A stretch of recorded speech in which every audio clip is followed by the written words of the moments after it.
قال اللہ تبارک و تعالی فی القرآن الحکیم وما ارسلناک الا رحمۃ للعالمین صدق اللہ مولانا العظیم۔ بارگاہ رسالت پاک میں ہدیہ صلاۃ و سلام پیش کریں۔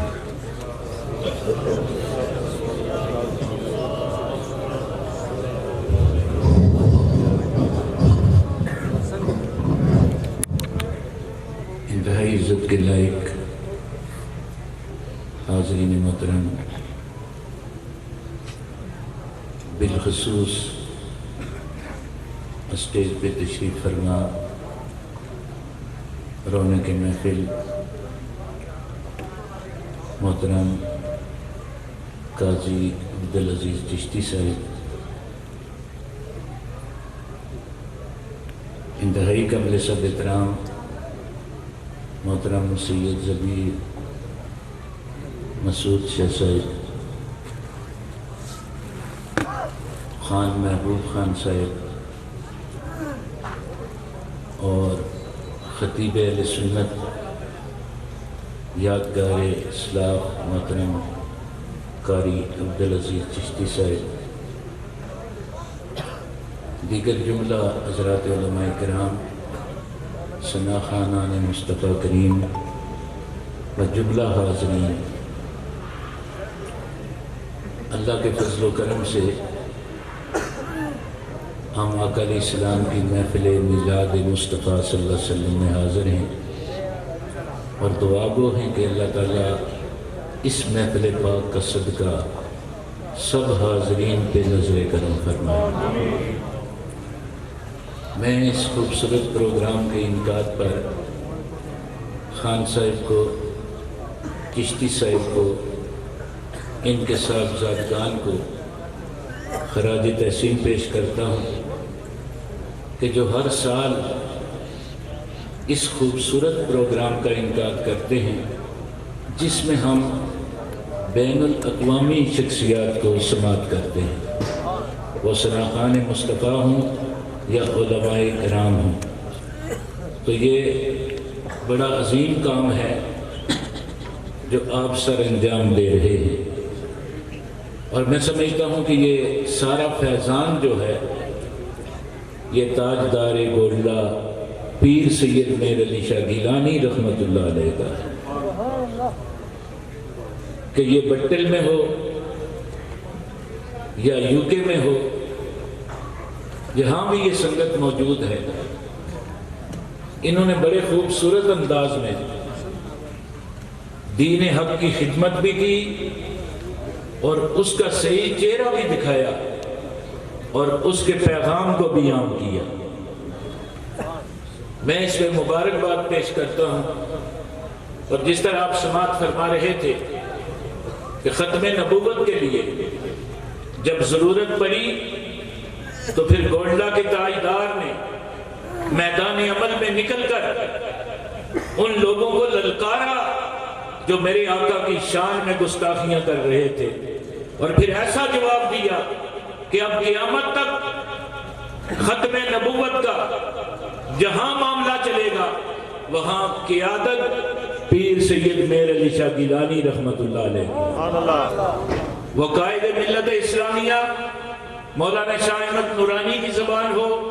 یا مجاہد ملت اسلامیہ مولانا عبدالستار خان نیازی صاحب کی زبان ہو یا قائد ختم نبوت مولانا خادم حسین رضوی صاحب کی زبان ہو، آپ جہاں سنیں گے اس کے اصل جو قیادت ہے وہ آل نبی اولاد علی کے ایک مہکتے پھول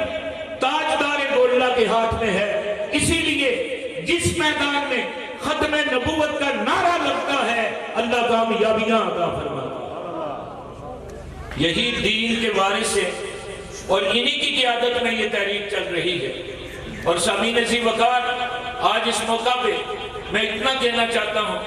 کہ یقیناً آج عالم اسلام کے لیے ایک بڑی کڑی آزمائش ہے، اور آپ کشمیر میں دیکھ لیں، فلسطین میں دیکھیں کہ کس طرح مسلمانوں پر مظالم ڈھائے جا رہے ہیں، اور معصوم بچے آپ دیکھتے ہیں لوگوں کے ہاتھوں میں ان کی لاشیں پڑی ہیں، وہ زخمی پڑے ہیں اور انہیں شہید کیا جا رہا ہے۔ میں کہنا یہ چاہتا ہوں کہ یہ اسلام ہے، اور اس کا مذاق آج تک یہ غیر مسلم نہیں سمجھے کہ اسلام کو جتنا دبایا جاتا ہے اتنا ابھر کر سامنے آتا ہے۔ اور جب ہم فلسطین میں ان بچوں کو دیکھتے ہیں تو یقیناً کربلا یاد آ جاتی ہے کہ آپ دیکھیں امام علی مقام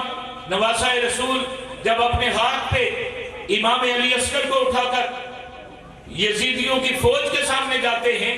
تو انہوں نے تیر مارا اور آپ نے جام شہادت نوش کیا، اور امام علی مقام کے جذبات کیا تھے جو قیامت تک اس امت کی رہنمائی کرتے رہیں گے۔ آپ فرماتے ہیں مولا اگر تیری یہ رضا ہے تو میں بھی اس میں راضی ہوں، اور سنیے یہ تو ایک علی اصغر ہے، اگر 1000 بھی ہوں تو تیرے نام پہ قربان کر۔ آج فلسطین میں آپ خبروں میں سنتے ہیں کہ 2000 بچے شہید ہو گئے، کئی ہزار خواتین جو ہیں وہ جام شہادت نوش کر چکی ہیں، اور ہمارے بھائی شہید ہو چکے ہیں، اور ظلم کی یہ داستان جاری ہے۔ لیکن میں پوچھنا چاہتا ہوں کہ جب اقوام متحدہ بھی اس کے لیے یہ کہہ رہے ہیں کہ یہ ظلم روکا جائے تو پھر یہ ظلم رکتا کیوں نہیں؟ یہ مظالم جو ڈھائے جا رہے ہیں انہیں کوئی روکتا کیوں نہیں؟ تو پتہ یہ چلا کہ دنیا میں بھی کوئی قانون نہیں ہے، دنیا میں بھی جنگل کا قانون ہے۔ اگر قانون ہو تو پھر آج مسلمانوں کا خون جس طرح بہایا جا رہا ہے اسے روکا جائے۔ آج بٹل میں اس میریا ہوس سے اور خواجہ پیر سید میر علی شاہ گیلانی رحمت اللہ علیہ کے فیضان سے یہ جو محفل پاک ہو رہی ہے، میں اس میں یہ پرزور اپیل کرتا ہوں کہ فلسطین کے مسلمانوں کا قتل عام بند کیا جائے، اور یہ ظلم و ستم بند کیا جائے، اور انہیں آزادی دی جائے، اور قبلہ اول کو بھی آزاد کیا جائے۔ سامعین عزیز وقار، ان محافل کا مقصد یہ ہے کہ مسلمانوں میں جذبہ شہادت بیدار ہو، جذبہ عشق مصطفیٰ بیدار ہو، اور آج اس کا موقع ہے کہ ہم ان کے لیے کیا کر سکتے ہیں۔ یقیناً آپ کے ہاتھ کیا بجھتے ہیں، اور جو خلوص دل سے دعائیں نکلتی ہیں اللہ ان دعاؤں کو قبول کر کے انہیں اس کی امداد عطا کرتا ہے۔ دیکھیے ہمیں معلوم ہے اسلام کو کوئی دبا نہیں سکتا۔ اللہ فرماتا ہے اس دین کو، اس کی حفاظت میں خود کرتا ہوں۔ اسی لیے آپ نے دیکھا کہ وہ رب جس کی شان یہ ہے کہ وہ اگر چاہے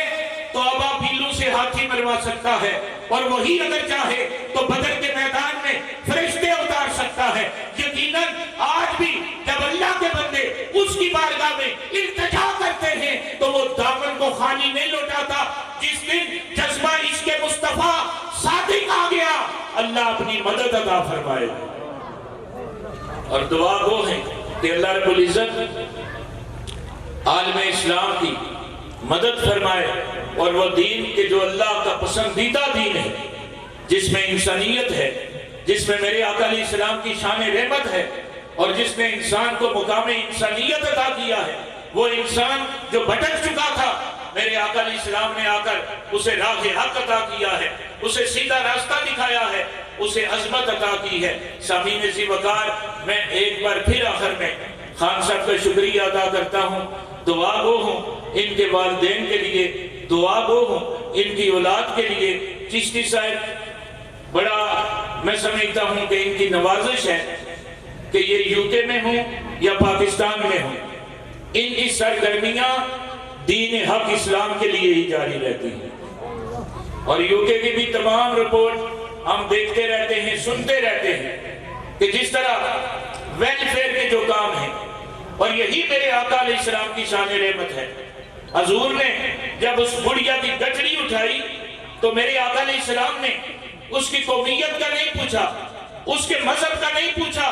بلکہ اس کی گٹھڑی اٹھا لی، اور جب منزل تک پہنچائی تو اس نے کہا بیٹا مجھ سے قید کر کہ محمد کے سامنے نہ جانا۔ آپ نے فرمایا بھائی جی جس محمد سے آپ ڈرتے ہیں وہ کوئی اور نہیں، وہ میں آپ کے سامنے کھڑا ہوں۔ فرید الدین گنج شکر رحمت اللہ علیہ کا عقیدہ ہے، وہ داتا علی اجمیری کا عقیدہ ہے، وہ غریب نواز کا عقیدہ ہے، وہ حیدر شاہ قلندر کا عقیدہ ہے۔ یہ وہ عقیدہ ہے جو اللہ کے ولیوں کا عقیدہ ہے، اور سب ولیوں کے سرتاج شہنشاہ بغداد سرکار غوث پاک کا عقیدہ ہے۔ یہ انہی کا نظریہ ہے، یہ انہی کی فکر ہے، یہ انہی کا دیا ہوا اسلام ہے کہ جو آج بر صغیر پاک و ہند میں اللہ کے فضل و کرم سے آگے بڑھتا جا رہا ہے۔ خود انڈیا میں لوگ مسلمان ہو رہے ہیں۔ اسلام کو کوئی کیسے روکے گا؟ انہوں نے بارڈر لائن تو لگا دی اور کانٹے دار تارے بھی بچھا دی، لیکن دوستو ہمارے دین کو نہیں روک سکے، اسلام کو نہیں روک سکے۔ پتہ یہ چلا کہ اسلام کسی کی طاقت سے نہیں رکتا، یہ میرے آقا کی رحمت سے پھیلتا ہے۔ اللہ رب العزت سے دعا ہے کہ یہ سلسلے جاری رہیں اور اللہ ان بزرگوں کی خیر فرمائے، اور یہ جہاں بھی رہیں یہ دین حق کی اسی طرح خدمت کرتے رہیں۔ اور آج اتنا بڑا اجتماع، اتنے بڑے لنگر شریف کا اہتمام، میں خان محبوب خان صاحب کے لیے خصوصی طور پہ دعا کو کہ بٹل میں کوئرٹا کی سرزمین میں وادی بنا میں انہوں نے ایسی رونق لگائی کہ جو پوری وادی بنا کو میرے آقا کی محبت کے نور سے نچھاور کر رہی ہے اور منور کر رہی ہے۔ یہ پیغام جہاں تک جاتا ہے، سرکار دو عالم کی محبت کا پیغام جہاں تک پہنچتا ہے، میں سمجھتا ہوں اس کا اجر و ثواب اللہ تعالیٰ ان کو بھی اور ان کے والدین کو بھی عطا فرماتا ہے۔ اللہ تعالیٰ ہم سب کی حاضری قبول فرمائے۔ میں اس شعر پہ ختم کرتا ہوں کہ اچھا ہوا اس عشق نے یہ کام کر دیا، دوست بھی بن کے دشمن بدنام کر دیا، سرور تجھے اس عشق نے دوزخ سے کر دیا الگ، قدموں میں تیرے یار کے تیرا مقام ہے۔